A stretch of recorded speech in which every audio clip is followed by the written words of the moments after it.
Hey guys, it's Deep and Frank. I want to respond to my video and a lot of the comments on the video that we did on pull returns up or down. It definitely matters. Okay, apparently I poked the bear with my video about pointing pull returns up or down. Well, maybe not a bear, maybe more of a koala. A lot of people commented I point mine towards the surface because it pushes the leaves and debris towards my skimmer.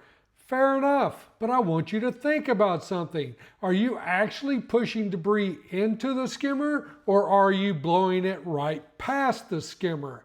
Because I see that all the time. And here's my point. I don't want the return jet to have to shoot a leaf directly into the mouth of a skimmer. I want the returns to get the entire body of water slowly rotating the entire pool. Point the return slightly below the surface and generally in the same direction, either clockwise or counterclockwise, depending on the pull. Now we're moving a much larger volume of water. That circulation carries floating debris around the perimeter of the pool very slowly.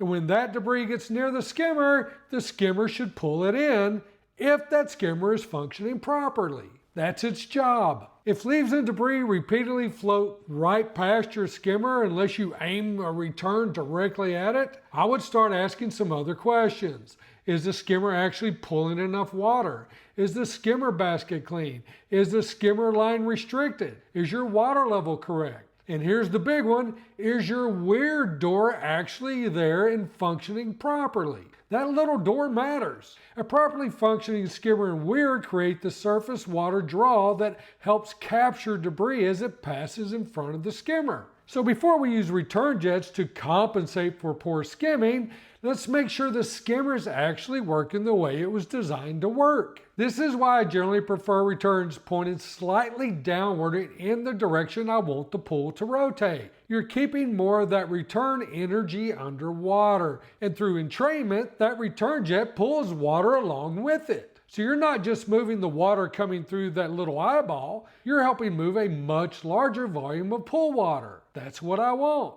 Turn the body of water and not just make the surface move. Now here's the part some people missed in the first video. I'm not coming to your house tonight and turning your eyeballs down.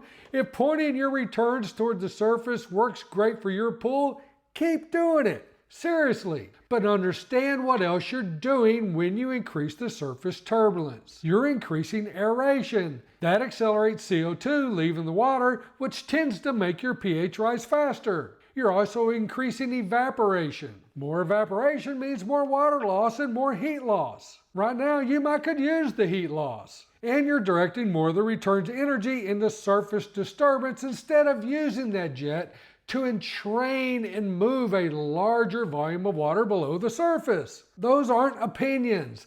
Those are consequences of what you're asking the water to do. And sometimes you may actually want those side effects. If your pool is 94 degrees in August and feels like bath water, point those returns up at night. Turn on a waterfall, run the water features, increase evaporation, and use that evaporative cooling to your advantage. Trying to raise pH without increasing alkalinity? Aeration can be useful there too. So I'm not saying surface agitation is always bad. I'm saying know what you're accomplishing and know what it is costing you. That's really the point of both of these videos.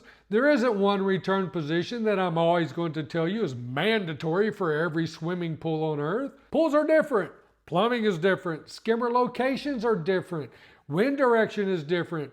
Pool shapes are different. But physics is never different. If you point the returns upward, you'll get more surface movement, more aeration, more evaporation, and potentially more heat loss. If you keep that energy below the surface and use the return jets to create entrainment and turn the entire body of water, you can move a much larger volume of water through the pool. You decide which result benefits your pool. Just don't confuse a bunch of ripples with great circulation. So now I want to hear from the people who point their returns up. Go look at your pool. Watch a leaf as it approaches your skimmer. Does the skimmer actually grab it Or does your circulation carry it right past it? And check that weir door while you're there. You might discover the problem isn't where your returns are pointed at all. It may be a bad weir door. I'm Frank with Deep in Frank. Keep an open mind. Understand the side effects of everything you do to your pool, and then do what's best for your pool. Make sure you like, subscribe, comment here, and I'll see you in the deep end.